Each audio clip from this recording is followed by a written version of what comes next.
What's happening, YouTube family? Yes, I'm back. Let's have real talk with Be Real. Okay.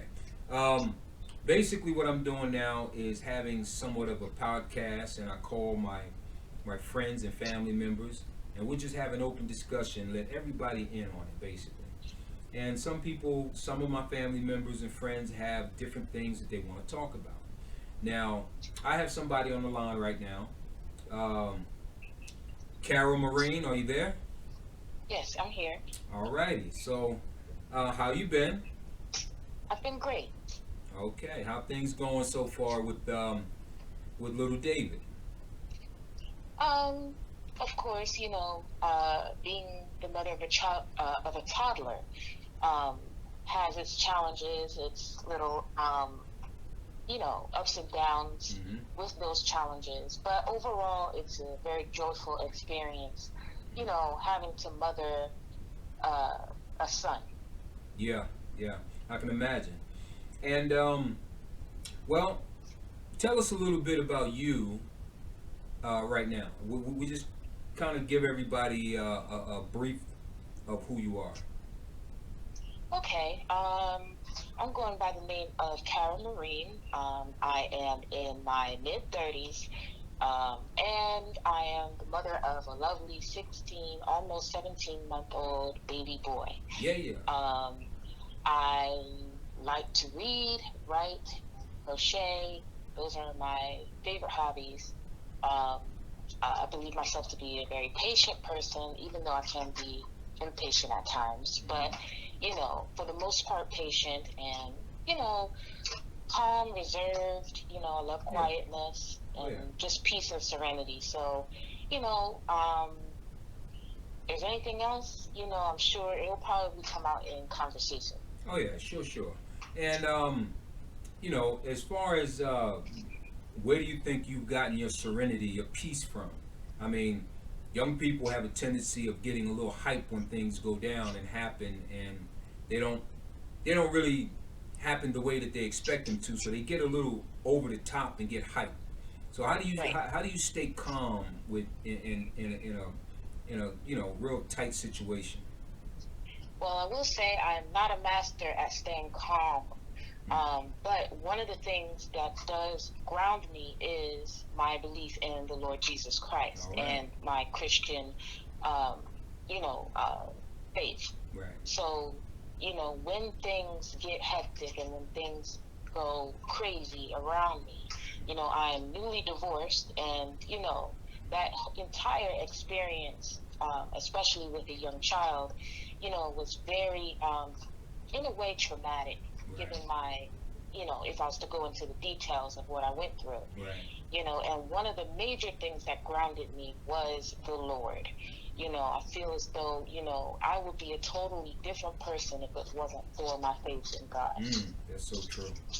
Yeah, I think all of us really need to be grounded by our belief in God.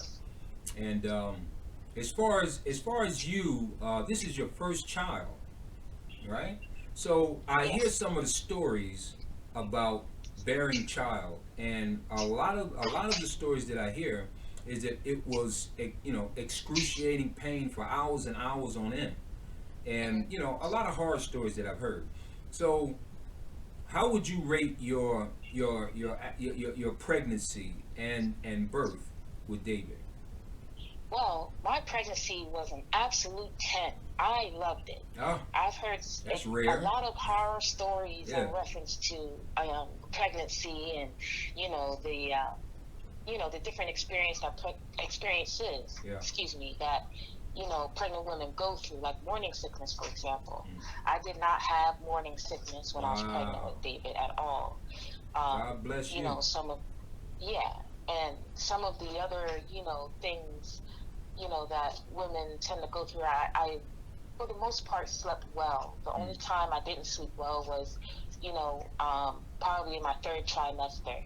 I did Right. have heartburn, but, heartburn, it wasn't too serious depending on my diet. So if I altered my diet in a particular way, I'm fine on the heartburn front. So my pregnancy was a definite 10. I enjoyed it. And Mm. the childbirth, I would rate that as a 10 as well. It wasn't what I expected at all. Right. Again, I was going from the stories of more experienced people who have been through this multiple times, Mm. and it seemed as though, God just had another plan for me because Yeah. none of the things that they mentioned happened. Right. You know, Right. Right. the hours of labor. I mean, I probably was in labor for maybe about 2 hours, but Mm. it went by fast because of how my story went. Right. Um, Right. So. and So. yeah, So. I mean, as far as where was David born? David was actually born in New Jersey, and I went from North Carolina to New Jersey basically the day before he was born. Wow. Wow. Yeah. Yeah. Yeah. That's amazing how God literally protected you and just held David back long enough to make that transition. Hmm. Yeah. So, for the most part, a lot of people, at a time where he was born, it seems as if that it was a very scary moment. Even though you had a good childbirth, but the timing of him being born was at a time of COVID. So Yeah. how do you basically look at that whole birth period in the time of a pandemic? Well, it's conflicting. I have conflicting views on that. And the reason is because, number one, while you're grateful that you are still alive and that you've had, a healthy pregnancy and birth experience, Right. um, being that I did give birth during COVID, it took away a lot of things that I was looking forward to. Right. Um, I was only allowed one person in the delivery room with me. So even if I did want my sister there or something like that, I would have to reduce anyone that I would want there down to only one person. Mm. Yeah. Not only that, because I had traveled so recently from North Carolina to New Jersey Right. and then wound up, unexpectedly have given birth a week early, um, they put me on the COVID floor of the hospital. Oh wow. Yeah. So I I was one of two people on that floor in the labor and delivery section of the hospital. Right. Right. So Yeah. you had to make a fast transition from North Carolina to Jersey. Do you mind sharing with us the reasons why? Yeah. I mean, no. I do not mind. Okay, Um, that's cool. okay, so I guess I'll start from, uh, why I was where I was in the first place. Mm. I had recently separated from my ex-husband at the time, Right. and, I was 6 months pregnant. Right. So, I went to my father and grandmother's house, and I stayed there and was basically planning to have David there in North Carolina. Mm. However, unfortunately, my father and grandmother both caught COVID, Right. and Right. surprisingly, I did not. Mm. Um, so, I was playing games with my dad and, board games and things like that, and was sharing basically, the same space with both my father and grandmother. Mm. And it's just a miracle that, I didn't contract the virus myself, Right. you Right. know. And then, inevitably, David would have contracted it as well. Right. So basically, I had to make a very quick decision to pack my things and leave. And the only other place for me to go in my, current state, because at the time I was 39 weeks pregnant, Mm. um, was to go to New Jersey where my mother lived. And there, I knew I would have the support I needed, when it was time to give birth. Yeah. So my mother flew down from New Jersey, and I packed as many things as I could Wow. and checked into a hotel because, again, I couldn't stay home because of, the COVID virus at my father's and my grandmother's house. Yeah. So, um, yeah, my mother met me. I picked her up from the airport, all that stuff, and we drove back to New Jersey together. Um, and this is the story of how also David wound up getting, uh, you know, uh, born in New Jersey Right. Right. as well. So, that's basically the background story, of me, um, basically dipping and dodging this COVID virus Yeah. while, so many months pregnant. Yeah. That's You amazing. know, yeah. God had His hands on you the whole time because you sharing the same space in the same house with two people, or I think it was three people in the house that actually had COVID at the time, and you did not contract this thing, and that's just God right there. That's God, because any other cases that we've heard of people being under the same roof and sharing the same space at the same time, it always turns out that the other person who haven't had COVID wound up contracting it, and you didn't. So that is amazing. God is beautiful, and that's the reason why I think we are believers, because God has done some miracle like things, and I can hear David in the background. He's as healthy as any baby his age. Hmm. Very Yeah. very very scary moment, and I'm pretty sure there's a lot of people that have been through having to give birth at a time of a pandemic, a COVID 19 pandemic. So, for all of those who believe that, it's all a hoax and all that type stuff, or it's not real, um, you know, Kara Maureen can contest that it's definitely a real thing. Right. So, as far as your relationship with your sister and your brother, I know you have a sister and a brother, and Yes. how did they, receive David? Well, my sister, who's younger than me, my brother's also younger than me. So I'm the oldest of three. Right. And my sister is basically like a second mother to David. She behaves and acts like, in my absence, she is the person that needs to be most responsible for David, regardless of who else that may be there. Mm. Yeah. And Yeah. but Leandria, that's her name, Leandria. Sorry, Leandria, if you're listening, I said your name. Oops. And She'll get you so, later. love you, sis. And so, she, she really loves David. She had open arms and open heart ever since she found out that, I was even pregnant with David. My Right. brother, on the other hand, he's also pretty good with David. Very patient. Very just really calm.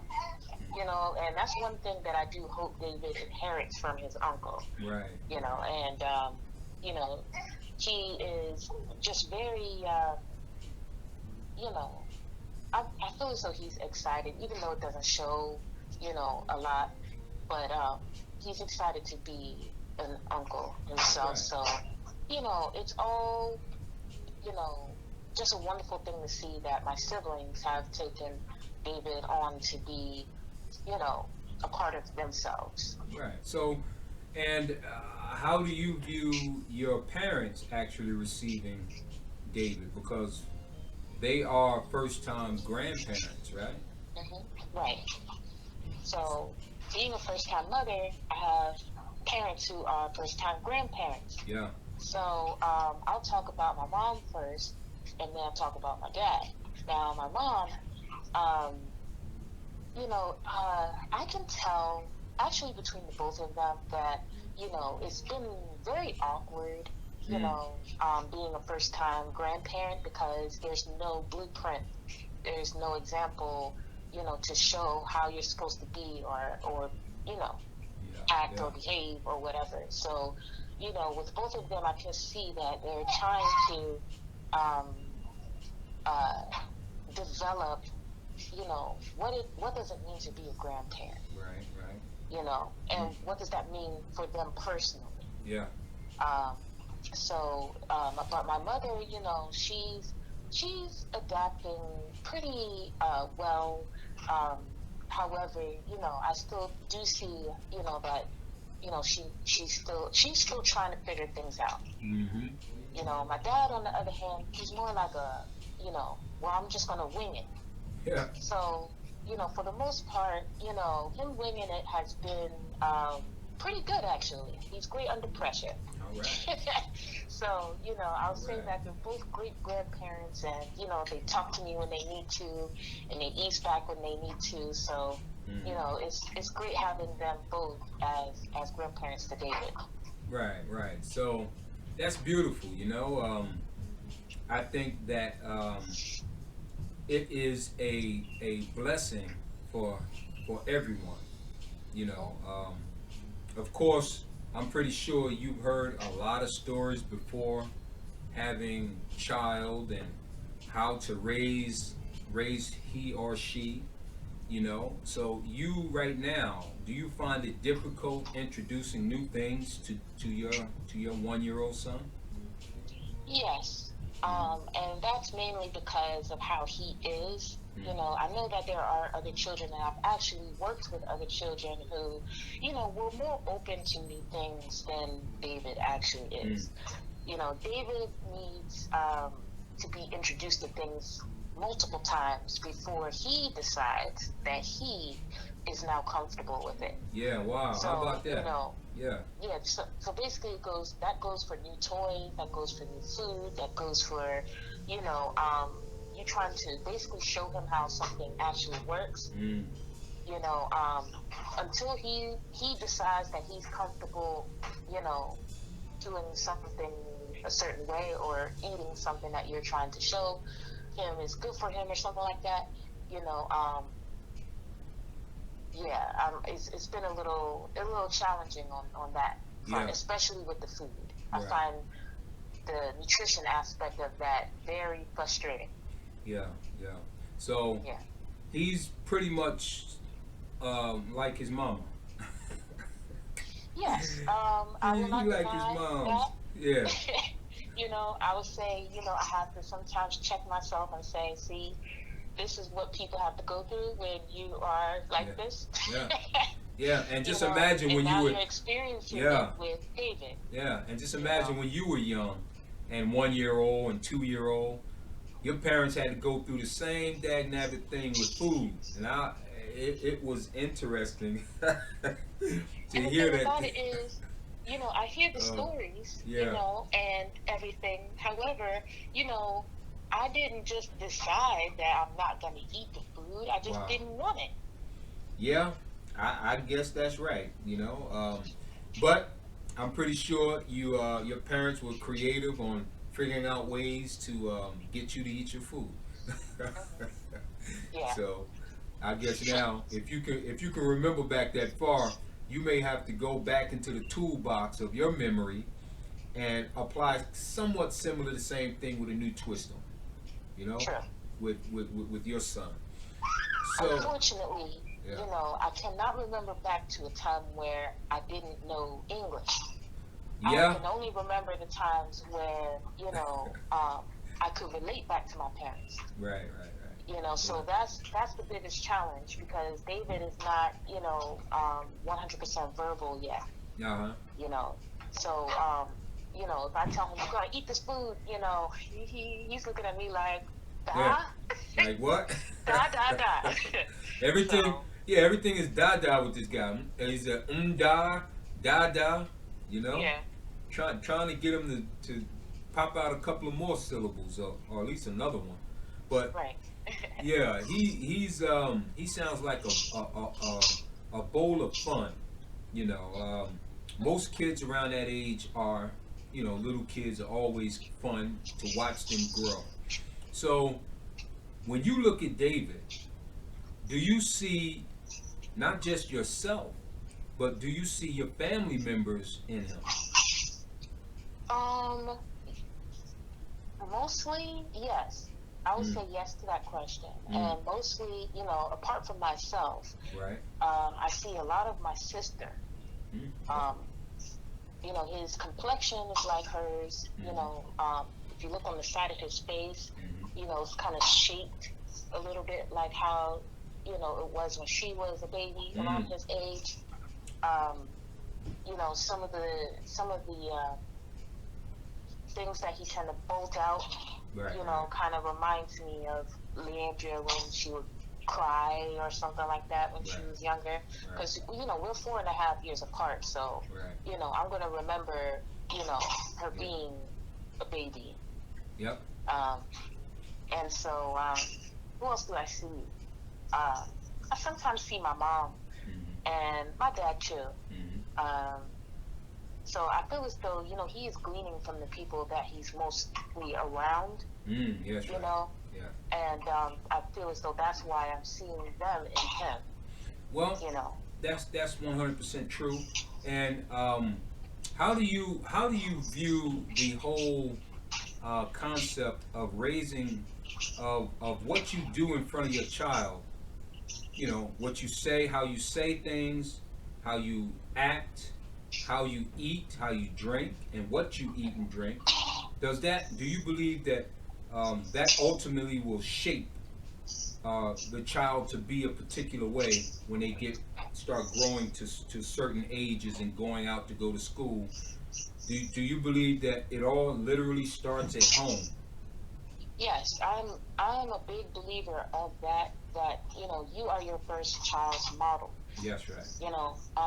Each child has a model before them, and it's going to be their parents. They're not looking to their siblings; they're looking to you, their parents.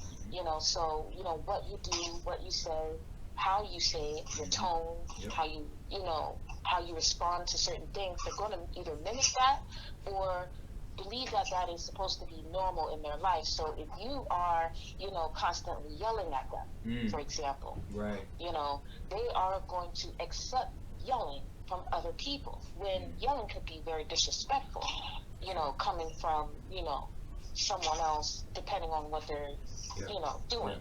You see what I'm saying? So if you don't want your child to, what is it that I'm trying to say here? What I'm trying to say is, you want your child to know what's right and wrong, know what is normal for them to accept in their life, and what they're not supposed to accept in their life. Yeah, that's right. You want them to know the difference between disrespect, and respect. You want them to know when they're being valued by someone else and when someone is not valuing them. Yeah, and all of those things begin at home. Yeah, and we don't, and as parents, we don't give the children the proper credit for picking up things early. Now, I do know, like in China and Japan, they start teaching children at the tender age of where David is now. At 1 and some months, they start really teaching and drilling these children. That's why you find a lot of kids that are young from other countries are so highly intelligent, because they really don't wait until the child is 4 or 5 to really start drilling them about how to write, how to read, how to pronounce things, and how to figure things out. They don't wait that long. And here in America, we wait until we can put them in preschool. But we should be teaching our children at a very, very early age.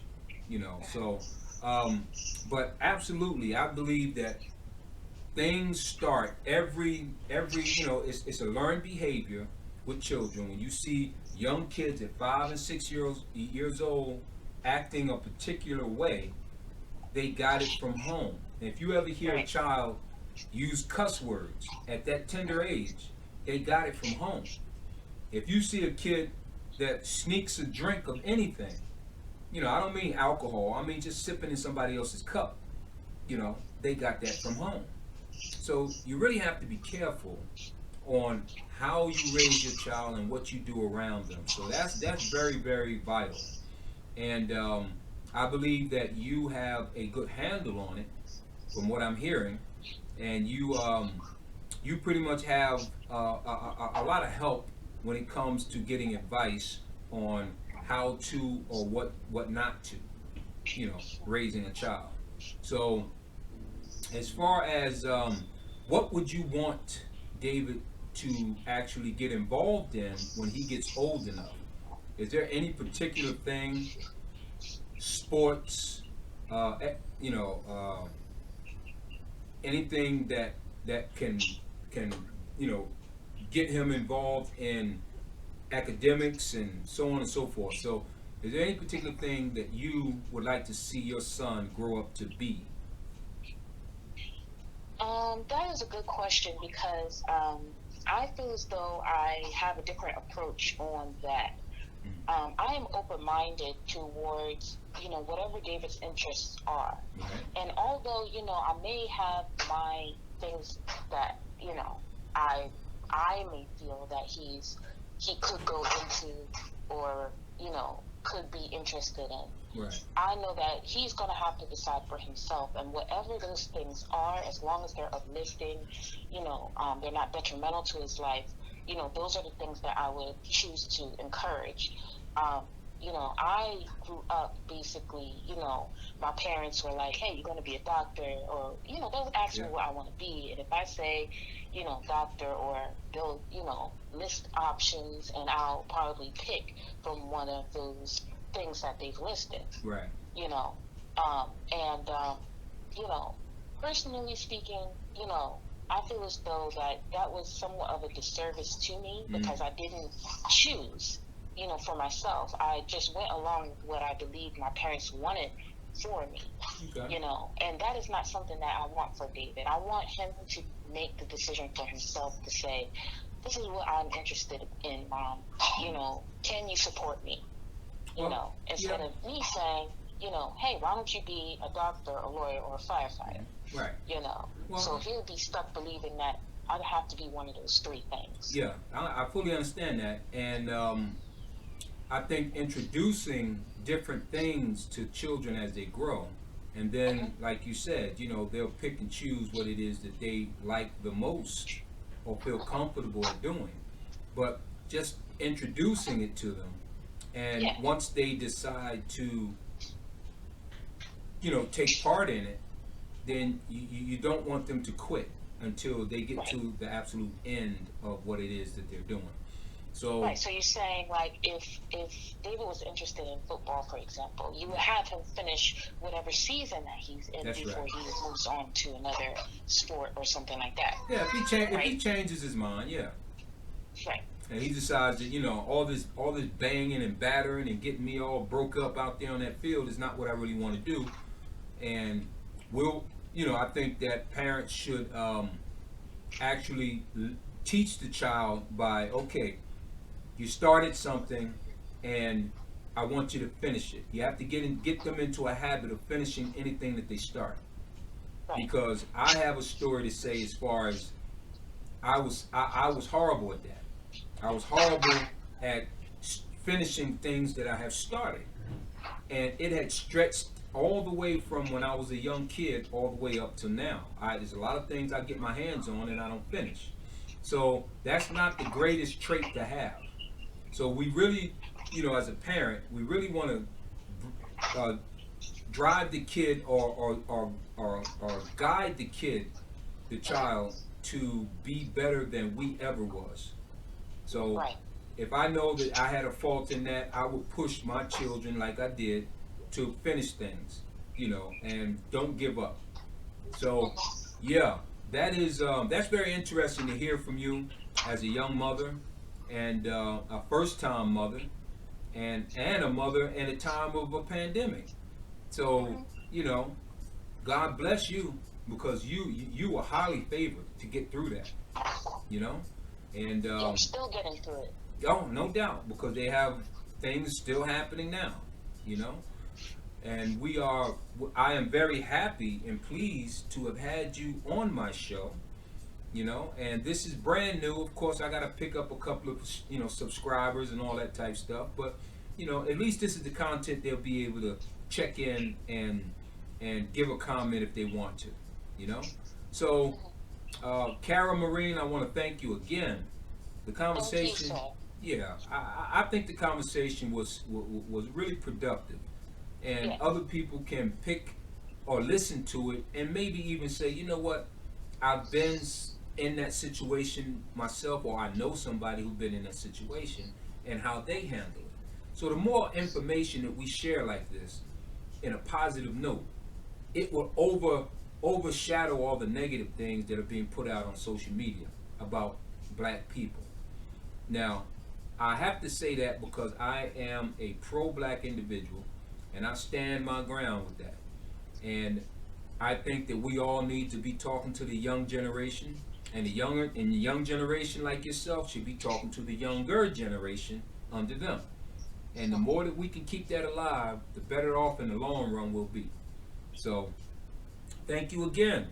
God bless you and little David.